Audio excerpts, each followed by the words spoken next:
What's up, everyone? I'm Larry with Unique Medical, and I'm here with Dr. Suzanne Turner of Vine Medical Associates. I'm so excited to have her back on. This is our second talk. Yes. And the reason why, I kind of wanted to do this one is you and I had a discussion about 2 months ago, I think we said, about rapamycin. And my question to you was, how do I relay this information to a patient or a client? Because it's kind of complex and I don't want to scare anybody and I don't want them to think they're taking something crazy or weird. So that was, kind of the start of this conversation. You did such an eloquent job of bringing it down to where even I could understand it, and hopefully, other people could understand it, because I think it's a powerful tool. It's just kind of unknown and different. So once it's unknown, people are a little bit afraid. So this talk, the framework of it, is basically rapamycin in the aging process. And as a little background for everybody who's watching, we believe that the aging process in of itself is a disease process. Right. And they've actually defined it of the hallmarks of aging. Now, there are 9 of them total, and you and I were going to talk about one in particular, which is cellular senescence, and, kind of how rapamycin, works in relation to that. So I think a good starting point would be just to kind of tell us, what is cellular senescence? What is that? It's an interesting process that our cells go through. My favorite way to think about senescence is it's not all good or all bad.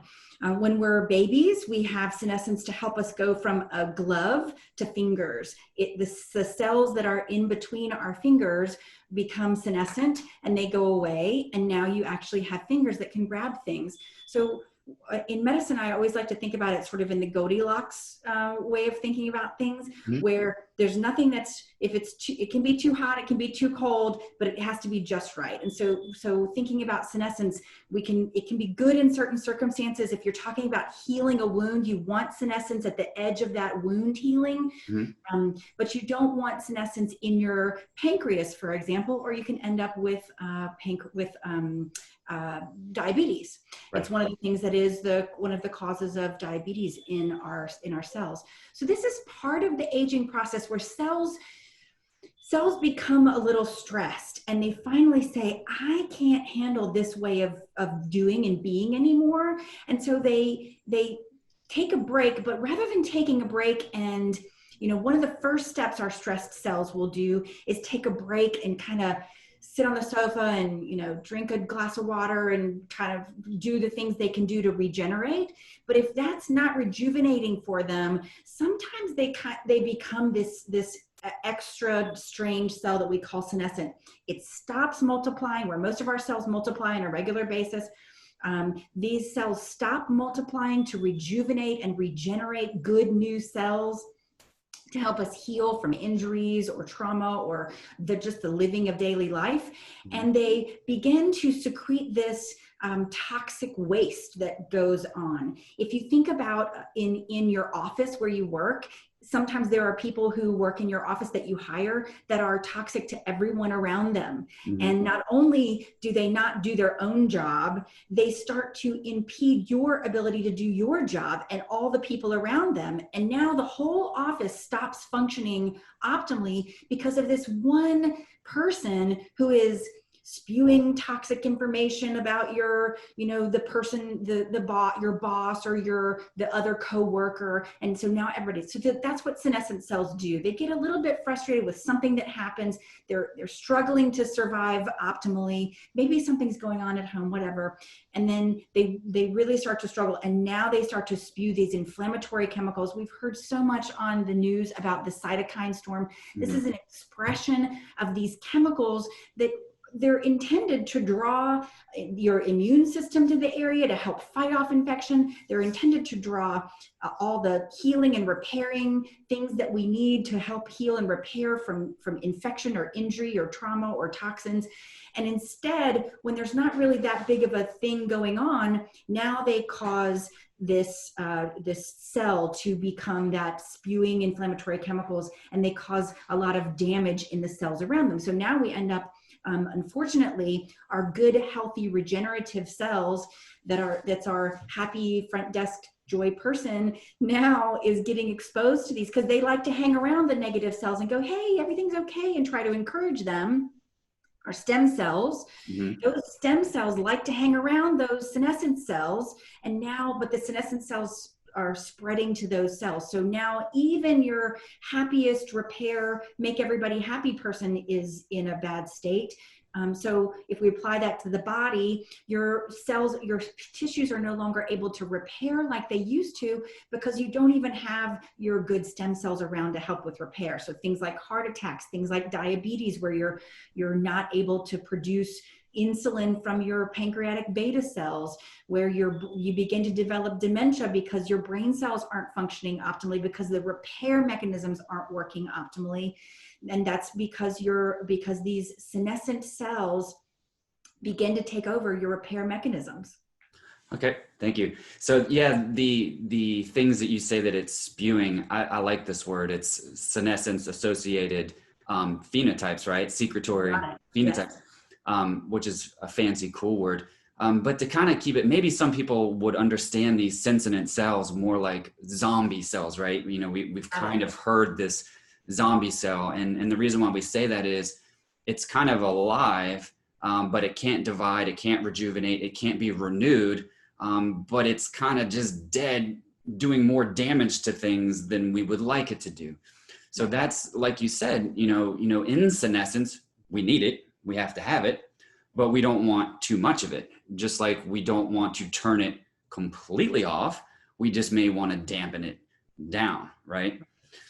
So when we're talking about senescence in general and these zombie cells, you know, we talk about rapamycin. So, you know, that's kind of becoming popular, rapamycin or rapalogs in general. So what is rapamycin, and how do we use it in the real world versus how we're using it in the anti-aging world? Right. So it's a very interesting, I think. And if you're talking about for me, I really like to use as many natural things as I can. And rapamycin is a natural thing, although it's now created in a lab. Originally, it was found in a bacteria on Easter Island, and it was found to be antifungal. And so it's a bacteria or a secretion of a bacteria that allows the bacteria to survive because it kills off a fungus. So that was where it was originally discovered and how it was created. And now, of course, we've modified it slightly in different ways so that it stays around longer, or it doesn't have as many side effects, or whatever however, to make it so that you can tolerate taking it by mouth and it doesn't get digested. But it is effectively the same molecule as it was originally discovered. So that's one of the reasons why I really like it, because it is that. Unfortunately, it got taken over by the oncology department, and particularly got taken over by the transplant folks. And so it's now considered an immunosuppressant, because when you transplant a foreign organ into your body, say a kidney, for example, that kidney, because it's foreign, it was someone else's kidney before it became yours, your immune system attacks it because it's foreign. And so rapamycin, one of the things it does at the dose we use for the transplants is it suppresses the immune response to the foreign organ. What we discovered when we were using it for that reason was that it suppressed those transplant patients' cancer. And so the oncology departments began to take it over as a cancer drug. So it's sort of gotten pigeonholed as this anti-cancer, anti-transplant rejection drug. And we've forgotten what its base beauty is and how it's able to be used in so many other ways, and what its usual design function is. And it's got so many great functions. And so it's unfortunate that it got pigeonholed in that one little category. I have a lot of trouble getting my patients to be able to take it. And when I do get them to take it, they go see their other doctors, and the other doctors say, why are you taking a cancer drug? Why are you taking an anti-rejection drug? Well, I'm doing it at a dose that's not designed for that. It's actually an immune modulator. So when there's too much of an immune system response, it brings that down. When there's not enough of an immune response, it actually can help. So this is actually a great immune modulator. Yeah, I agree. And you brought up a couple of good points there. Is one, we have our patients that Google everything. So when they look at us like we're psychotic after they look it up, and they're like, I am definitely not taking that. And then two, other medical providers that aren't necessarily educated in what we do and why, they definitely buck the system when we try to use, rapamycin for the aging process, but we know that it has much more effect than that, like you said, on the immune system as well. So using it, how you define as, or we define as low dose for the aging process, what is rapamycin doing on a cell level or a molecular level? What's going on there? I know we're going to get into mTOR and AMPK, so I kind of want to get into that. Right. Mm-hmm. So this is one of those lovely seesaws of the body that you want to have in balance. This is sort of the too much of one thing is bad, and too little of one thing is a bad. And if you can find that just right, that Goldilocks place is ideal. Mm-hmm. So AMPK, these are nutrient sensors in the body. And so trying to figure out how the cell goes through respiration and makes energy. Respiration is the process of making energy. How does the cell make energy? Every single cell in your body, your eyeball cell, your heart muscle cell, needs energy to do its job. And so your cells are constantly assessing, do I have enough energy to do what I need to get done today?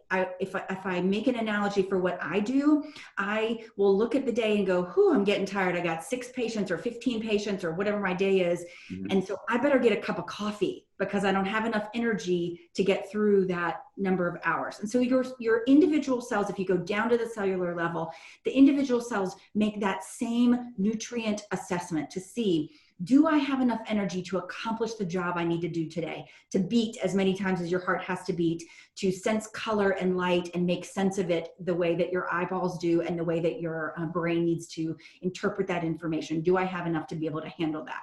Mm-hmm. And so as the cell senses that, it will stimulate AMPK and mTOR to make different choices about what the cell needs to do for that particular day. If there is a nutrient lack, if there's a deficiency, particularly we think in NAD, in some hypoxia and oxygen, if you have enough oxygen to be able to produce energy, because most efficient oxygen production requires, energy production requires oxygen. So in order for you to do that, if your levels are low of those nutrients or of oxygen, your cells are going to stimulate AMPK. AMPK is the rest and rejuvenate protein. It sends signals all over the cell to stimulate the DNA to produce proteins that are involved in rest and rejuvenation. And so I think about, for example, us working in our days, everyone who works in their day, again, let's use the office analogy because most of us have that experience. If you're working all day long, you can push through your morning, but you've got to take a break at lunch. You've got to rest in order to rejuvenate. You go into your lunchroom, you turn off your cell phone or your computer, because if you push through that lunch work, you probably can make it to the end of the day, but you're going to be way more exhausted and have accomplished way less at the end of the day. Mm-hmm. If instead you actually take a break, allow your cells to, get some lunch, take a few sips of water, maybe walk around the block in the sunshine, and then come back, you're going to be way more energized to face the rest of your day than if you power through, drink 2 more cups of coffee and just make it. It's just the cell begins to be stressed. And if you can imagine day after day after day, or maybe you do experience day after day after day of that kind of not taking a break, not taking care of yourself. Let's think about a new mom with a new baby who's not sleeping and is up and breastfeeding all the time and all those things. If she is, this is this complete stress. So this is her really struggling to be able to do. This is mTOR stimulation. She is constantly producing, but not taking a break to take care of herself, to drink some water, to take some nutrients in, to take some deep breaths and relax. Then you're eventually going to end up with that senescent cell situation or a tumor situation. If instead you allow the cell who's having that stress, the rest, the working, burning through all of your energy stores, if you actually take that lunch break, that's the AMPK that says, okay, we're at the end of our ability to produce more energy. We don't have enough energy to do what we need to do. We can't push through. We got to take a lunch break. We got to go walk out in the sunshine. And that's what AMPK does. So if you're talking about the work, you got to do your work because that's what you do, right? Going to the gym. But if you're at the gym all day long, then you're not going to be able to, at some point, your muscles are going to stop working. Your muscles are going to become fatigued. You have to take a break to fill yourself back up with nutrients, with protein, with water, to allow yourself to continue to go. Okay. It's funny you say do the work. That's what my shirt says. All right. Yes. So we're always doing some kind of work. So to kind of circle it back for everybody, we're looking at, AMPK is this rest and rejuvenate component of cellular function. And then we have the mTOR, which is grow and divide. And, we'll get into how rapamycin works as an mTOR inhibitor. So it suppresses that so that you're not telling this sentinel cell or this zombie cell to continuously grow like gasoline. And all it's going to do is just spill these toxic substances like you talked about, those SAPs or sentinence associated, I can't even say it, sentinence associated, you say it, what is it? Senescence associated secretory phenotypes. We got it. All right. So mTOR is turning that on, making that worse. And then if we use rapamycin and we kind of suppress that process, we're going to upregulate or increase AMPK, where we get the rest and rejuvenation. Is that kind of correct? Exactly. Okay. But if you're a power lifter or a bodybuilder, you want some mTOR, right? If I would say, if you're a geriatric patient, I want you to have a little mTOR because I want you to be able to maintain your muscle mass, to build or maintain your muscle mass. If you have just come out of surgery, I want you to have a little mTOR to be able to repair and recover from the surgery, but I also want you to be able to get your muscle mass back. So there's a time and a place for everything. Yeah, absolutely. And, when we get into, I won't give exact dosing or whatever, but typically when you dose this isn't something that you're taking every day. This isn't something we want to do all the time, like you said, because a lot of us in the optimization world, we do work out and we do want to grow. We do want to divide. So we can't consistently be suppressing that. So how are most people, how are you, kind of doing this with most of your clients in terms of dosing? And it's interesting. Most of the research is in animals, and there's on the longevity benefits for rapamycin. So there isn't a hard and fast rule, but what we do understand is it's best if it's high dosed and then off, and then high dosed and then off. And we see that the people and the animals who are tested using rapamycin do best when they have these cycles of dosing and taking it off. And when I say high dose, I'm not talking about the suppressive dose of rapamycin. I'm talking about 3 to 6 milligrams, somewhere in that range. Obviously this is a prescription, so you'd be working with a physician who was familiar with using this for its anti-aging properties, but somewhere in that 3 to 6 milligrams, depending on what your doctor suggests and if you are the appropriate candidate. You would find that weekly to twice weekly dosing is really, if you're just looking to use it for the anti-aging properties. Then what you're talking about is suppressing that mTOR temporarily, but realize when you're suppressing mTOR, you're actually allowing your cell to go through autophagy, which is the process of it's self-eating, which is a little strange, but I like to think of it like taking the trash out. And so if you don't take the trash out, your cell, your tissues all fill up with trash, and now you can't get rid of things. And so if there's misfolded proteins, your proteins have to be folded properly in order for things to work. Imagine it like putting things away on your shelf or in your drawers. Those all have to be taken care of, or else you're dealing with a big mess. Mhm. It's a lot harder for you to do your job, and a cell is much more difficult for the cell to do its job if it's not organized and clean. And so if you think about being able to go through autophagy, which is what you go through with AMPK, if you think about being able to do that, then one of the things you're able to do is take all that trash out.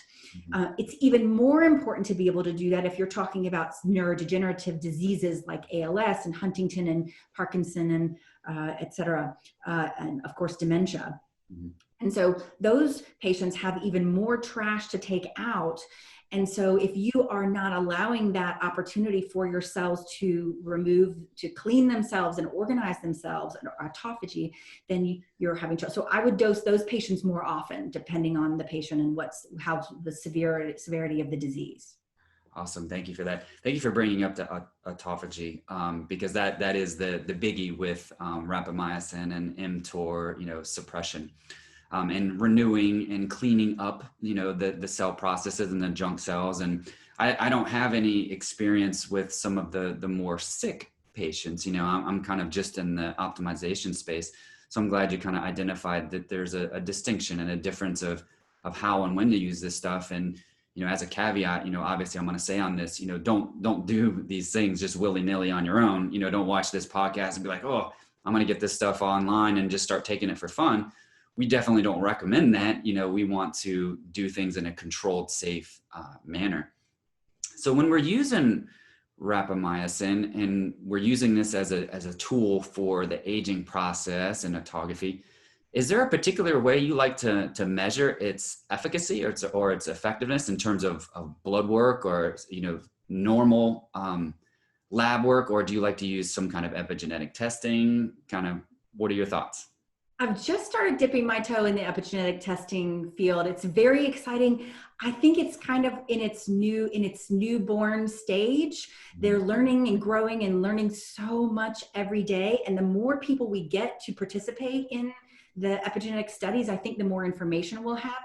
It's sort of where genetics was 15 years ago, where we were so excited and we could find all these genes and knew where they were and all of that, but we didn't know exactly what they all meant. And as the data we've collected more and more data, we've actually been able to learn a ton about what this gene does, what that gene does. Mm-hmm. I think this is even more relevant when we talk about aging because it is so specific. Mm-hmm. And so they're out there. There's a few tests that are available. TrueAge is available. Chronomics is available. I think there's others now. Mm-hmm. They are great tests. They usually are just a cheek swab. It's simple to do at home. I don't even think they require a physician. Do they require a physician? I don't remember. No, you can actually get them online. I don't know about, I think both of them you can get online, either Chronomics or the TrueAge test. Yeah. So my favorite right now, I use several different markers that have some pretty good research behind them to help me with figuring out what your biologic age is as opposed to your chronologic age. And that includes your albumin. We know that for an albumin less than 4.5, that your wellness is greater, that if you enter the hospital with an albumin greater than 4.5, your chance of recovery from whatever the cause was, including COVID, is greater. Mm-hmm. We know that for an alkaline phosphatase less than 60, the same is true. For a RDW, which you'll see on a common complete blood count, there's an RDW is one of the line items. For that number to be less than 14.9, we know that anything greater than that also increases your risk of death from all causes by about 20% if it's greater than, for every point above 14.9. Mm-hmm. And then I monitor those over time, and we create graphs with my patients, and we say, look, you're heading in the wrong direction. What are you doing or what are you not doing that we need to correct and reverse this ship so that you're heading in the health direction? Mm-hmm. So I'll use several of those markers. Lymphocyte, monocyte, lymphocyte ratio would be helpful. Monocyte, lymphocyte, those are also two of the markers you have on your complete blood count that you'll get from most doctors to be able to figure out what you're aging. And there's lots of research behind using all of those in predicting aging and disease. Yeah, and what I like about those tests is they're cheap. Right. And you probably can get them from any doctor. You can, and when people, clients or patients bring in their blood work, you can look at the historics on it, because most people are running that. They're not looking at it from an aging perspective. They're looking at for pathology or disease. But we can, in our world, we leverage those numbers to look at the aging process. So Right. we've kind of looked at mTOR. We talked about cell senescence, and we talked about the use of rapamycin. So what are some things for the people who are watching this? Let's say they want to decrease mTOR, or they want to increase autophagy, but they don't really want to call one of us. They don't want to spend the money. They don't really want to be on rapamycin. What are some simple things that people can do, either from a supplementation nutraceutical standpoint or dietary restriction standpoint? Can they do, like, starting today if they wanted to? So there's several things, and this is pretty exciting. So I think number one, what I typically will start with most of my patients is trying to get them to do at least 12 hours of intermittent fasting. Mm-hmm. And that includes the hours that you sleep. So for most of us, it's really only 4 hours of fasting because you're sleeping for the 8 hours. Mm-hmm. So that would be probably my first choice. Obviously, I try to, over time, get them to move that to more like 16 hours of fasting, if I can get them to do that. Mm-hmm. And I think that there's lots and lots and lots of research about improving autophagy, about the longevity with calorie restriction in general. So either calorie restriction in some way, or in intermittent fasting specifically, we find that patients do really well with improving their own ability to go through autophagy.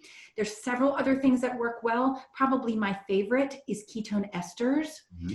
Ketone esters have this, about antioxidants like vitamin C, like vitamin E. All those antioxidants, the more complicated ones like superoxide oxide dismutase and glutathione, we know that once they get used up as an antioxidant, they have to be regenerated. Mm-hmm. So we could just throw more of those antioxidants into the mix, which we don't find so much in research, at least, that it's effective. What we know is effective is if we can regenerate those quickly. And what's exciting is there's a master regenerator for all of your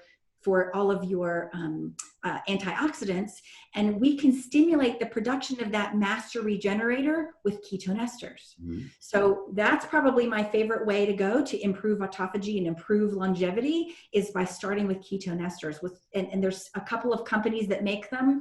I would encourage you not to use the ketone salts, just because it's tough to get enough ketone ester, especially of the D isomer that's got the most research behind it, without overdosing on the salt, mm-hmm. even potassium salt. Mm-hmm. And so what I will typically encourage people to do is go ahead and bite the bullet and do the either Ketonate or HVMN. There may be other companies that make it now, but those are the two I know of, and I recommend most of the time.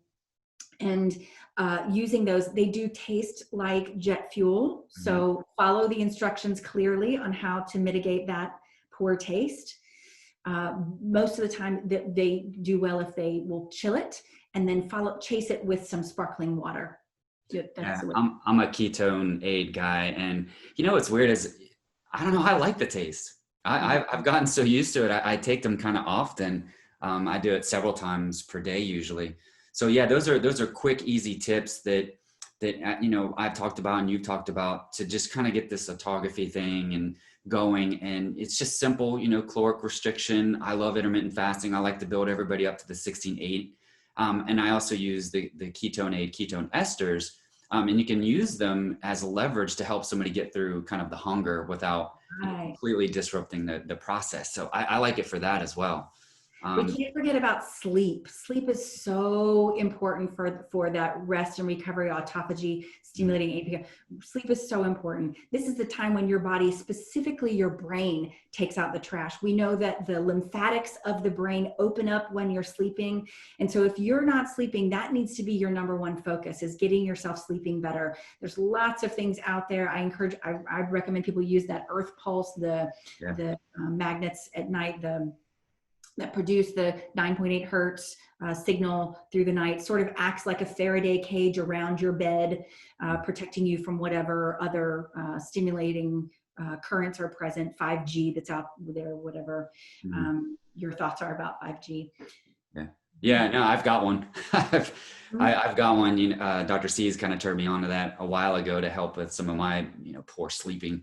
And, that's chronic. I think, as human beings these days and the lack of sleep and EMF and just it's horrific on our bodies and our rejuvenation processes. And So opening a brand new office.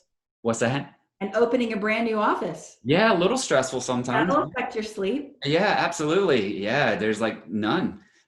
So yeah, I think we covered everything, and I appreciate you coming on and talking to me about this. I definitely want to do more of these.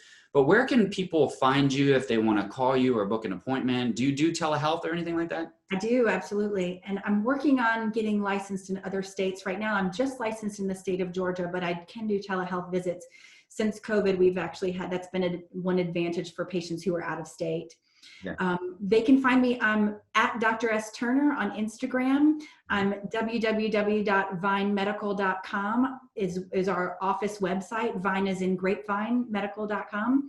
And then I'm on YouTube. I have a YouTube channel where you'll see Larry also on my YouTube channel.